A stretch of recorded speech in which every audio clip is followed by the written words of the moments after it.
پیغمبر علیه السلام فرمایي من مشا مع ظالم لیقویه، کم سړی چې د ظالم سره یو قدم ولاړی روان سور سره، دی په دې خبر دی وهو یعلم انه ظالم، دی په دې خبر دی چې دا ظالم دی بیا سره ولاړ دی، فقد خرج من الاسلام، رسول الله وایي دا سړی د اسلام ووتی. او د یو مسلمان قتل څومره جرم دی. حدیث کې راځي لزوال الدنیا اهون علی الله من قتل رجل مسلم، دا ټول دنیا ړنګه سی څوک ړنګه کې دومره جرم نه بلل کېږي لکه د یو مسلمان نه حق قتل چې څوک. او بل حدیث کې راځي اوس دا موږ مسلمانان په دې سوچ وکړو چې موږ د دې فلسطینیانو په قتل کې خو به موږ ورسره شریک نه.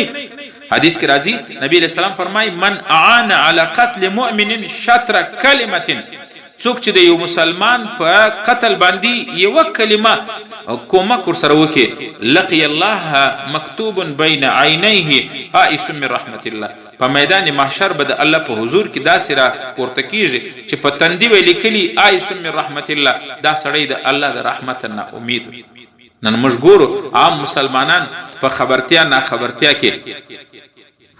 هغه د اسرائیلو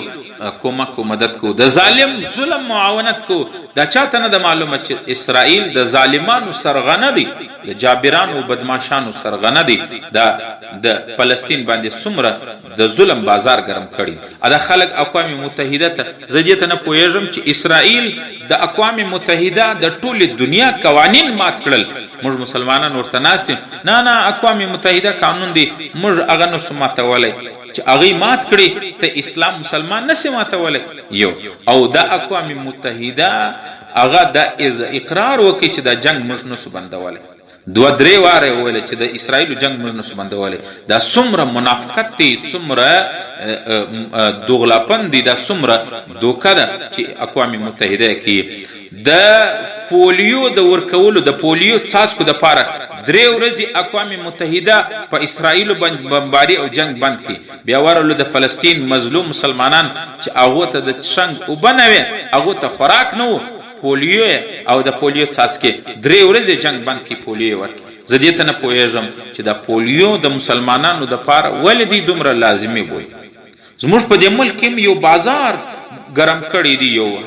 هغه جوړ کړی دی چې پولیو داسې یو ناسور دی چې د دې هغه نسته، د دې دفاع بغیر د دې څاڅکو نسته. زه په دې نه پوهېږم چې زموږ په دې ملک کې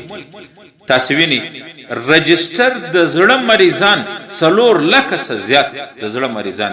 لیکن اقوام متحده یهود د پولیو چې کم ټیم دی هغه د زړو مریضانو ته توجه نه کوي. او که پولیو ماشوم ته چاور نکړل اول سمجاوي پوي په ډاکټرانو په علماو باندې چې دا ناروا او هغه نه دي. دا چاته معلومه ده چې پولیو په ټول ملک د دې یو لیبارټري نسته چې د دې ټیسټ وکړي ته زما بچانو ته چش ورکړي.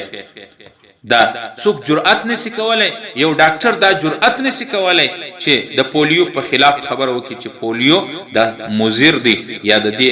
باید تحقیق وشي. په ټول ملک کې داسې لیبارټري نسته، څوک جرأت نسی کولای چې د پولیو د څاڅکو هغه دی وکړي، ټیسټ دی وکړي چې په دې کې کم شی مضر دی کم فایده مند. بس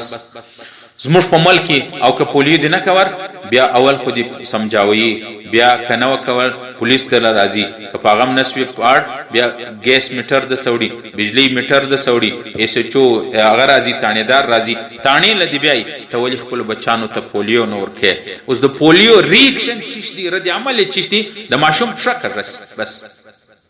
دا هغه غټ هغه دی چې د یو ماشوم. او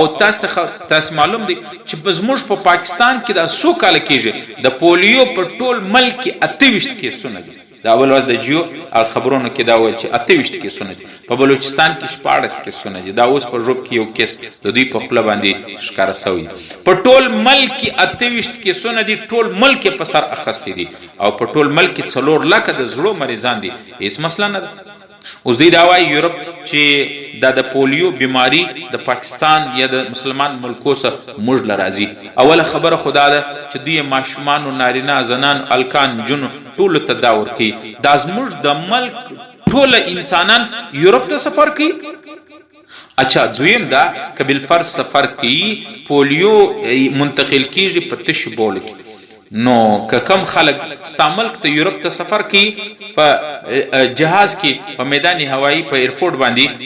ټیسټ هغه کښېږده لیبارټري چې کم څوک بولیو کې که په هغه کې پولیو وایرس ولو بالکل هغه ستا ملک یورپ ته سفر باید حق نه لري چې وکړي د دې سرټیفیکیټ جوړیږي کم یو پولیو پوری دی هغه دې سفر کې دا مسله نه ده مسله د مسلمانانو پاپولیشن کنټرولول په مسلمانانو کې مختلفې بیماریانې اچول دا د دې هغه دی پلان دی او دا پولیو د یهودو په خرچه باندې کیږي زموږ په ملک کې رجسټر 28 کیسونه دي په ټول ملک کې په 24 کروڑ په 40 کروڑ عوامو کې صرف 28 کسان په پولیو اخته دي او ټول ملک په سر اخستي او په ټول ملک زموږ په ملک کې 4 لکه د زړو مریضان دي هغه کې هیڅ مسله نه ده د کینسر رجسټر مریضان د 10,000 څخه زیات هیڅ مسله نه ده ستا ورته زما په کور کې کینسر مریض پروت دی زه علاج نه کوم وای ما کو د کالا یرقان د تور ژړی مریضان در 50,000 څخه زیات د ایډز څومره خطرناک هغه دی 2000 صرف بلوچستان کې رجسټر مریضان او په ټوله ملک کې تر 10,000 زیات د ایډز مریضان دي لیکن سوال نه دی چې د پولیو ټیم دی هغه ته توجه مو کې د دې علاج مکو نه دی کې په دیو باندې په فلسطین مسلمانانو ته خوراک نه ورساوي هغه ته علاج دوايي او مرهم پټي نه ورسوله پولیو د هغه د پاره جنگ بند نه کی هغه د پاره اوبو د تندې مړ کېدل د لوږې اتنه ورسول او پولیو د پاره 3 ورځې جنگ بند کی دا د دنیا او د اقوام متحده دا منافقت چې د مسلمانانو سره کی اقوام متحده د کفارو د تحفظ د اداره ده د مسلمانانو د تحفظ اداره نه ده په دی وجه مسلمانانو سره درخواست دي چې د فلسطین مسلمانانو د پاره په هر فورم په هر ځای باندې आवाज اوچت کې کچیر نن موږ د فلسطین په دې ظلم باندې خاموش شو په الله مې د قسم په میدان محشر به د رسول الله مخکې ملامت ولاړی رسول الله ته به د فلسطین مظلوم مسلمانانو زموږ شکایت کې یا رسول الله ته به شکایت کې اے الله دا هغه مسلمانان دي چې په خله به مسلمان ځان ته وایي مګر موږ وینې تویېدلې زموږ غوښې ټیکه ټیکه کېدلې د اسرائیلو په بمانو باندې زموږ غوښې په هوا کې والوتې موږ تر بلډینګو تر چتو لاندې مسلمانانو خپل خوشحالي کولې مسلمانانو په موږ کې سوچ فکر هم نه وای چورته هم نه وای حالانکه پیغمبر علی السلام فرمای نن د ټولو مسلمانانو ملکو داري سعودي وای بس ما کامیابی ده چې زه خپل ملک محفوظ کم پاکستان وای زما کامیابی ده چې زه بس د خپل چار دیواری د خپل حدود پاکستان د دې حفاظت وکم افغانستان دا خوشبینی کې مبتلا دي چې بس زموږ جهاد دادي چې د افغانستان چې کم سرحدات دي د افغانستان چې کم ممزکه ده بس دا زه خوندې کم ولی رسول الله صلی الله علیه وسلم د دې شی مشته تعلیم را کړی زموږ په دې پاکستان کې چې عرب مسلمانان راغلي دي صحابه راغلي دي دا چی ته پر راغلي لږ د قبرو د عربو چې کم زیارتونه دي قبرونه د دې څخه موږ شرم افغانستان کې څومره عرب صحابه کرام صحابه مدفن دي دا صحابه چی ته پر افغانستان ته راغلي نن د افغانستان مسلمانان په دې حکمران په دې کې سوچم نه کوي حالانکه پیغمبر علی السلام فرمای مثل المؤمنین فی توادهم وتراحمهم مثل الجسد د مسلمانانو مثال د دوی په محبت او رحم کې داسې دی لکه یو جسد مؤمن یو جسد دی اذا اشتكى منه عضوا تداعى له سائر الجسد بالسهر والحمى رسول الله وی چې دې کې یو اندام په تکلیف سو د جسم د یو جسم ټول جسم سره به قرار